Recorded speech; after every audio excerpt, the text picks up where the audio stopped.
पितृ दिवस के शुभ अवसर पर मैं सभी को बहुत बहुत बधाई और शुभकामनाएं देना चाहूँगा।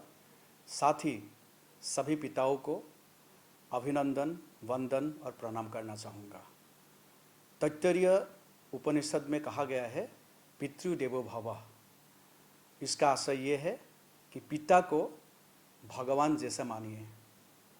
आप और हमने साक्षात रूप से भगवान को या देवता को नहीं देखा है, लेकिन हमारा जो माता पिता है ये देवता से कम नहीं है।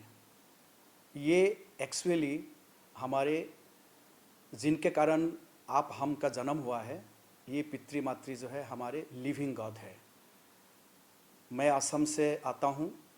हमारे असम में पिता को देवता बोलते हैं, तो मैं आगे भी देवता वर्ड को ही यहाँ इस्तेमाल करूँगा। ये सही है कि हमने पिता को रोते हुए नहीं देखा है। बहुत कम लोगों ने पिता को भावुक होते हुए देखा होगा, लेकिन इसका आशय ये नहीं है कि पिता नहीं रोता है। पिता के ममता माँ की ममता से कम है, ऐसा नहीं है। पिता भी भावुक होता है। एक समय था जब दैनंदिन जो बाहर के काम है उन कार्यों के लिए पिता को ही बाहर जाना पड़ता था और माँ घर में रहती थी, और जो बच्चों के लालन पोषण से लेके जितने गृहस्थी का काम है वो माँ करती थी। समय के साथ बहुत बदलाव आ गया है। अब माता पिता दोनों ही बाहर जाते हैं, काम करते हैं और सांसारिक बोझ बराबर उठाते हैं। पहले भी उठाते थे, लेकिन अब जो है दायरा बढ़ गया है।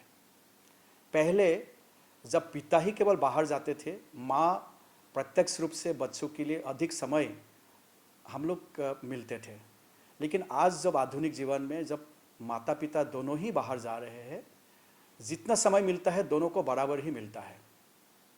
तो प्रत्यक्ष रूप से कहे, अप्रत्यक्ष रूप से कहे, पिता माता आज की आधुनिक जीवन में बच्चों के लिए इतने समय ही मिलते हैं। लेकिन इसका आशय ये नहीं है कि हमारे पिता माता हमारे लिए चिंतित नहीं है। वो जो कुछ भी करते हैं बच्चों के लिए ही करते हैं।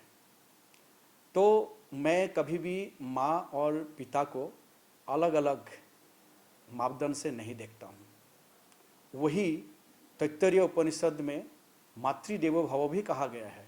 माँ को भी भगवान जैसे ही मानने के लिए कहा गया है।